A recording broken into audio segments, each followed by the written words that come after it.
aqui você vai lá e abre aí a famosa Polymarket, né? Se você ainda não sabe o que é a Polymarket, é uma propaganda gratuita aqui para a Polymarket, não é não. A Polymarket é um lugar onde as pessoas fazem apostas, né, em cenários específicos. Por que ela é útil para esse tipo de coisa? Nas eleições de outros países, a Polymarket até agora, ela representou um grau de certeza maior até do que as pesquisas eleitorais. Porque na Polymarket não vale os votos. O que conta para a Polymarket é o quanto dinheiro você tem coragem de arriscar no seu palpite. E quando o assunto é dinheiro, as pessoas costumam mentir menos. Então, por exemplo, se você me perguntasse, né, por exemplo, Raul, quem que você acha que tem chances de ganhar? Vamos supor que eu gostasse mais do candidato aqui do estado de Goiás, que é o Caiado, né? Eu poderia dizer que eu acredito na possibilidade de chance do Caiado, mas eu apostaria $1 milhão nessa possibilidade? Dificilmente, né? Porque o Caiado agora, ele tem intenções de voto baixíssimas, então, obviamente, eu não teria coragem de fazer esse tipo de aposta. E aí, nesse cenário, então, pessoas do mundo inteiro apostam em todo tipo de coisa aqui dentro, né? Inclusive, existem concorrentes disso aqui brasileiros, tá? O BTG lançou um mercado preditivo, né? Tá lá na plataforma. O Acauche, né, que é da brasileira lá, também é uma outra empresa que faz isso. Tem diversas coisas aqui, mas eu não recomendo. Não é assim, tem metodologia.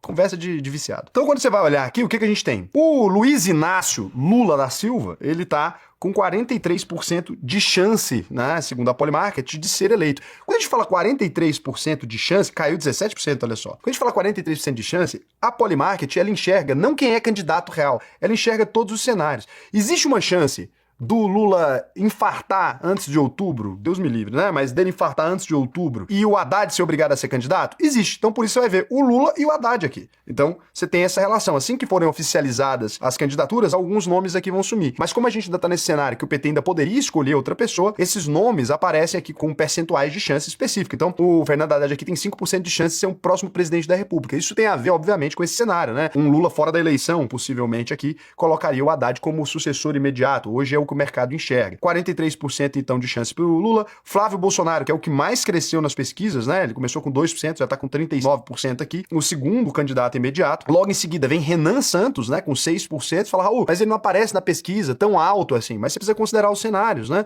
Se o Flávio Bolsonaro saísse agora da candidatura, o candidato mais forte no momento da direita é o Renan Santos. Então, naturalmente, né? O Renan Santos iria pro segundo turno e contra o Lula ali, muito provavelmente por ser um nome desconhecido da maior parte da população, ele conseguiria registrar o maior número de votos, porque a rejeição dele também é muito menor, né? Então, o Renan Santos, candidato do partido Missão, ele tá aqui, né, com 6% de chance, acima até do Haddad aqui. Aí o Ronaldo Caiado entrou na disputa ontem, não existia o nome do Caiado, né? Ele entrou na disputa ontem, tá com 2%. O Zema também entrou mais ou menos ontem, entrou tem um pouco tempo também, 2% aqui. O Bolsonaro, Raul, mas que cenário é esse? Se o Bolsonaro sair da cadeia, se alguma coisa aconteça, 1% de chance. O Tarcísio de Freitas, né, com 1% de chance, caso alguma coisa acontecesse com a candidatura do Flávio Bolsonaro e etc. Daí os outros nomes com menos de 1%, né? O Geraldo Alckmin, por ser vice do Lula, a Michelle Bolsonaro com menos de 1%, Eduardo Bolsonaro com menos de 1%, Ratinho Júnior com menos de 1%, Camilo Santana com menos de 1% e Eduardo Leite com menos de 1%. Eram os outros possíveis candidatos aqui. Então, nesse cenário aqui, os dois com chances reais que a gente pode trabalhar aqui de ser presidente da República são o Lula e o Flávio Bolsonaro, a não ser que alguma coisa aconteça aqui. Eu sei que tem muitos apoiadores de outros candidatos aqui, né? Mas a gente precisa trabalhar com os cenários realistas aqui. O Lula e o Flávio Bolsonaro estão na disputa eleitoral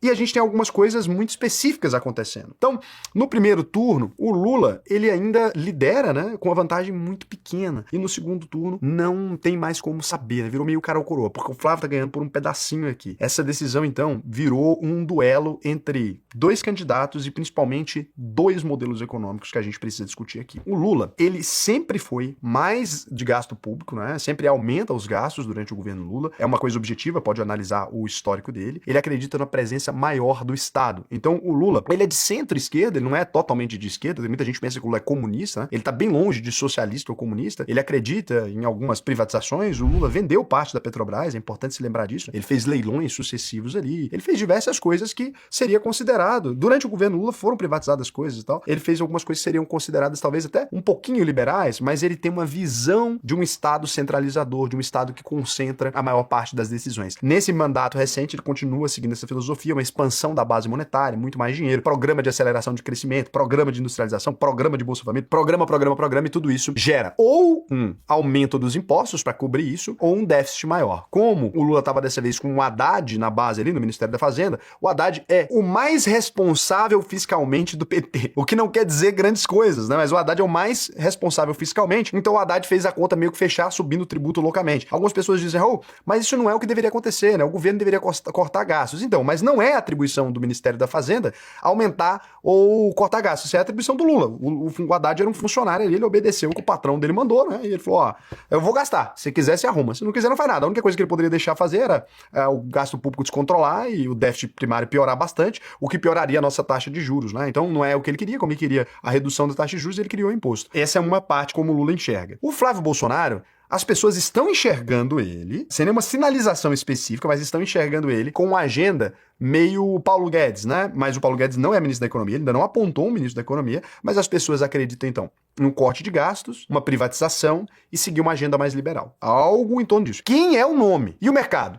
O mercado não gosta de nenhum dos dois, eu vou ser bem sincero. O mercado já está cobrando prêmio de risco em juro, em dólar, já está cobrando prêmio de risco em absolutamente tudo. E é o que dizem as pesquisas mais recentes aqui. Teve alguns institutos que mostrou 46,46%, que a gente foi na Polymarket, que não é confiável, não é voto ali. Então 46 versus 46%, outros mostram 41 versus 41%, e até com um cenário com o Flávio numericamente acima ali, mas dentro da margem de erro ainda. O ponto mais importante não é o número que a gente tem em si. Em janeiro, o Lula tinha uma vantagem muito confortável, em março, essa vantagem desapareceu, né? Naquele cenário onde ele estava brigando com o Donald Trump ali, o Lula estava se fortalecendo. Nesse cenário dele mais quieto e prometendo perpetuidade, que foi uma campanha que o Lula fez muito aqui, né? Falando, olha, a gente vai continuar esse trabalho que está sendo feito. Acho que o brasileiro olhou e falou, cara, peraí, continuar? Não sei se a gente quer que você continue esse trabalho que está sendo feito. Se ele tivesse dito que ainda tem muito trabalho a ser feito, ou que ainda tem muita coisa para arrumar, talvez ele tivesse com uma popularidade melhor. Mas o PT, eu não sei se acreditando na própria campanha eleitoral que eles mesmos fazem, né? Eu acho que olhou o anúncio e falou, nossa, o Brasil tá uma maravilha. E falou uma campanha de continuidade. Eu tô brincando, mas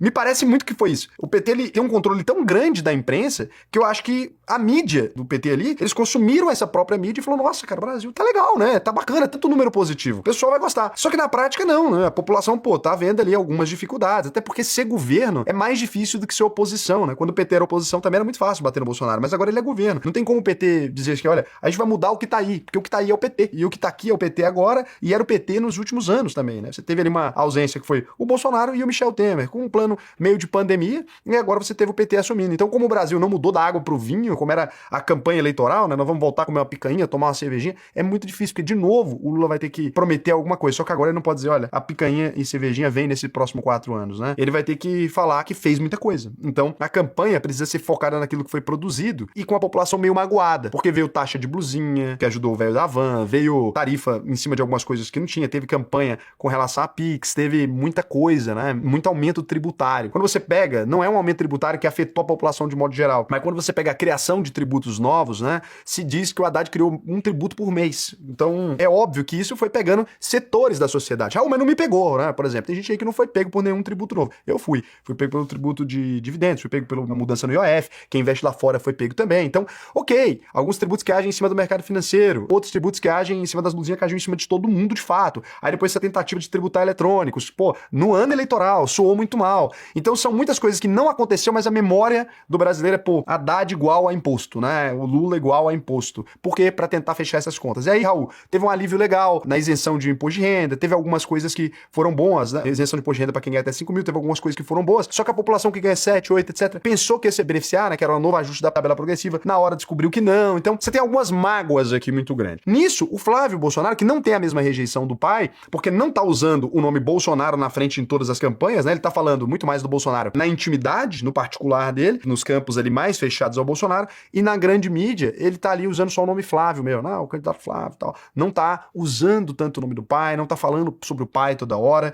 entendeu que isso pode aumentar a rejeição dele. Então, ele tá tentando ser um Bolsonaro mais moderado, né? E tem conseguido ir nos debates muito bem aqui. Não que eu goste do Flávio, tá? Não é meu candidato favorito, mas nem o Lula, muito menos. Mas assim, quem eu quero não tem chance. Eu queria o Caiadão das massas, mas não tem muita proporção, não. Só que aí vem o ponto crítico, a rejeição dos dois é alta e essa eleição vai ser decidida pelo menos rejeitado. Não é assim, ó, quem vai votar no segundo turno, que vai votar em alguém feliz, né? Você tem 15% que vai votar no Flávio feliz, porque o bolsonarista que ainda existe, né? Aquele bolsonarista muito arraigado, gosta muito do Bolsonaro, e você tem aquele cara que gosta muito do Lula, que são pessoas muito mais fanatizadas, né? 30% da nossa população vai comentar que eles vão ficar revoltados, né? Porque você chama de fanatizado, eles não gostam, se acham racionais. Quando você reage parecendo um pincher, lembra que você não é racional, a racionalidade não é assim que ela se propõe. põe, né? Se você quiser provar que você é racional, você vai fazer um comentário bom. Então, quando você tem essas pessoas ali, elas vão conseguir levar o candidato delas pro segundo turno, né? E aí, no segundo turno, a gente vai votar um contra o outro. Assim, eu não quero que o Lula seja presidente, vou votar no Flávio. Não, eu não quero que o Flávio seja presidente, vou votar no Lula. E aí, como que os analistas estão lendo esse cenário? E aqui é importante lembrar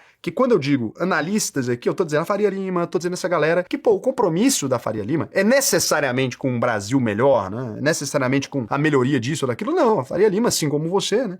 Ela costuma pensar nos próprios interesses em primeiro lugar. E depois nos interesses do país, se é que pensa. Não existe um favorito claro, a Faria Lima não tem aqui, ninguém tá nem aí muito bem com isso, né? Mas dá pra separar bem as forças de cada lado aqui, né? Os analistas políticos também enxergam mais ou menos da mesma forma. Então o Lula tem uma base consolidada, uma força no Nordeste, por isso que o Flávio tá indo muito lá, um voto de centro ainda mais forte nesse cenário atual e a máquina pública do lado dele. Então, pô, imprimir dinheiro, sei lá o quê. Isso aqui, cara, é um combo bom pra disputar a eleição. O Flávio tem a idade do Lula, o Lula tá velho e tá visivelmente velho. Nos debates eu acho que isso vai ficar muito claro. Não tem como disfarçar o fato de que o Lula é velho. Isso não é ruim especificamente, não tô dizendo isso, mas a gente sabe que a experiência, né, boa parte do que eu aprendi na minha vida vem das pessoas mais velhas. Até hoje acredito muito nisso. Meus principais clientes são pessoas mais velhas, mas a gente sabe que, pô, a energia, né, ela é necessária pra disputar uma eleição. É muita viagem, muita coisa. O Lula teve que fazer cirurgia na cabeça. O Lula teve problemas gravíssimos. Recente, inclusive, tem mostrado saúde toda hora. É um sinal, né? Quando você precisa muito aparecer sem camisa, caminhando, ele correndo, ele fazendo coisas é pra mostrar que, pô,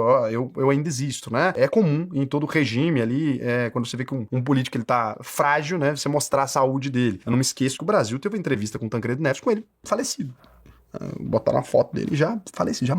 E aí, existe uma rejeição ao governo como combustível pro Flávio também, uma força boa dele. Ele tem um apoio muito forte em grupos específicos, principalmente, né, aqui os evangélicos, que é um apoio forte da base do Flávio Bolsonaro, e os bolsonaristas mais roxos ali, né, aquela galera que, pô, tá com raiva do Xandão, etc. Tudo isso é uma estrutura da sociedade muito grande. Como o Flávio, ele representa, né, uma espécie de resistência contra o STF, porque os bolsonaristas tiveram mais sanções da STF, coisa do tipo, tem esse ponto. Então o Lula tem a estrutura e o Flávio tem momentum, né? Aquele negócio, pô, todo mundo meio com a agonia do Lula e ele vindo nessa esteira e com o pai dele preso, aquela coisa que pros bolsonaristas acendeu esse amor ali, aqueles mais roxos, então ele tem isso. Se ele souber aproveitar, é um ponto. E aí, o que eu acho que a gente tem de impacto econômico aqui, né? Não sei quem vai ganhar a eleição, como ficou bem claro, né? Os analistas e a Faria Lima não tem ideia, não existe um favorito para vencer. Quando eu digo não tem um favorito que a Faria Lima prefere, tem. Eu acho que a Faria Lima prefere o Flávio do que o Lula. E apesar de que o Lula não é tão complicado pra Faria Lima, eles engolem ele fácil. Já foi lá atrás, hoje em dia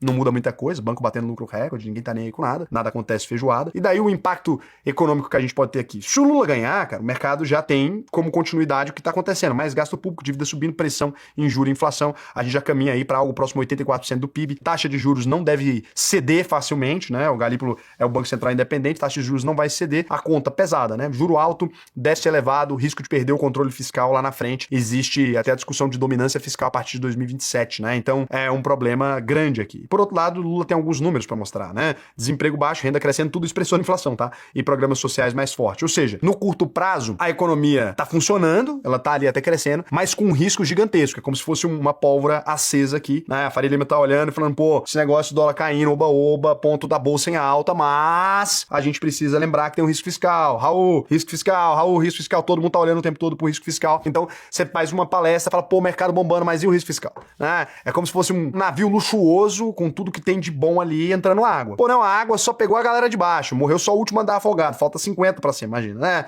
Ah, morreu os 2 últimos andares afogados ali, e pô, mas aqui nós estamos comendo caviar, tá suave, mas a água tá entrando, e a pressão vai vindo, né? Quando chega, a pressão já tá não tá no andar 2, se fosse um prédio de 50 andares, já estaria no andar 20. Então, pô, a pressão tá vindo. Por quê? Porque isso pressiona o aumento da taxa de juros ainda mais, tá enforcando as empresas, né? Você viu aí, Chili Beans falando que não aguenta mais taxa de juros, né? Lupo saindo fora de produto pra produzir no Paraguai. Cara, tudo isso, né, essa quebradeira em massa de pequenas e médias empresas, tudo isso chegou na classe média. Tá chegando na classe média, só que se nada acontecer aqui para melhorar esse cenário, se o Lula não conseguir provar que ele vai conseguir reduzir esse déficit ou que tem capacidade de pagamento, o Brasil continua tendo um aumento da taxa de juros e é ruim. E se o Flávio ganhar, você tem a proposta oposta, né? Corte de gasto, privatização em massa e reforma estrutural. Ele chama isso de tesouraço. Não explicou ainda como é que ele vai fazer. Então, cara, o plano é bom demais, todo mundo tá falando, cara, que plano lindo, que plano maravilhoso, mas assim, você vai fazer isso como, cara? Cadê a credibilidade na execução? Porque o Paulo Guedes ali, ele tinha uma admiração do mercado. Hoje o mercado tá perguntando, Flávio, tá bom, você vai fazer esse tesouraço com quem? Quem que é a sua equipe? E ele não fala. E aí fica difícil para o mercado comprar a tese.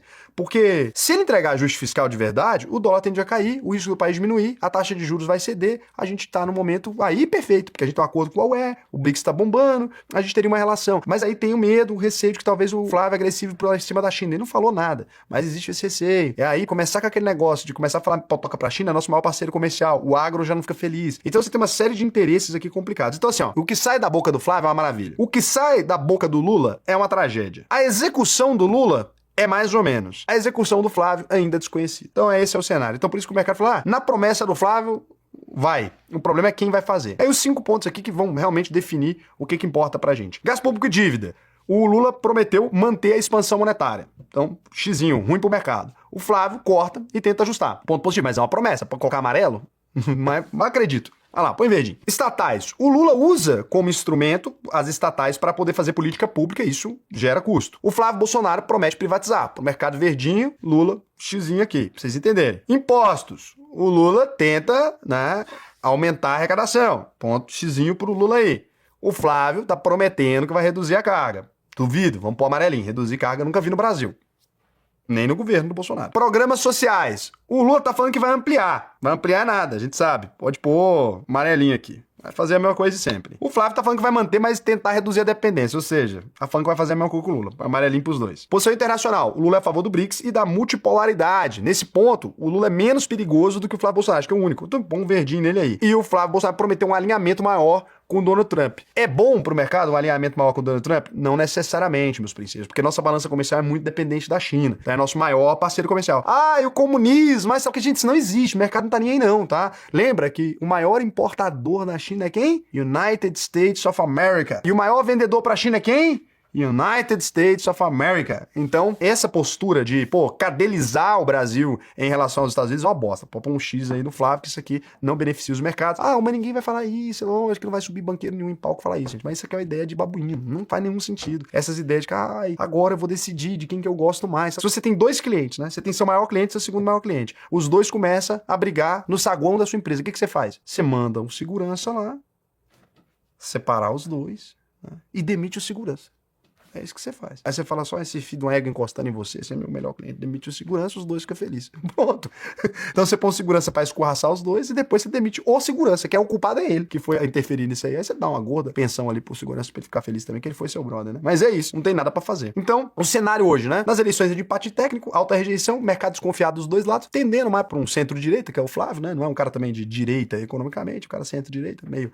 O Bolsonaro também era meio de centro-direita. Independente de quem ganhar, o ajuste fiscal vai ter que vir. Se ele vem de forma organizada ou na marra com o mercado obrigando, a gente descobre depois. Renan Santosinho, terceiro lugar ali, né? Se alguém infartar, ele vem. Então é uma posição interessante. Caiado também tem chance. Se os dois infartar, quem sabe uma eleição entre Renan Santos e Caiadão da Massa. Aí seria direita contra direita. Olha que maravilha. Esse seria o cenário. Independente de quem ganhar, bons negócios aí, né? Se inscreva para entender antes de todo mundo o que o Missão está planejando para 2026 e o futuro do Brasil.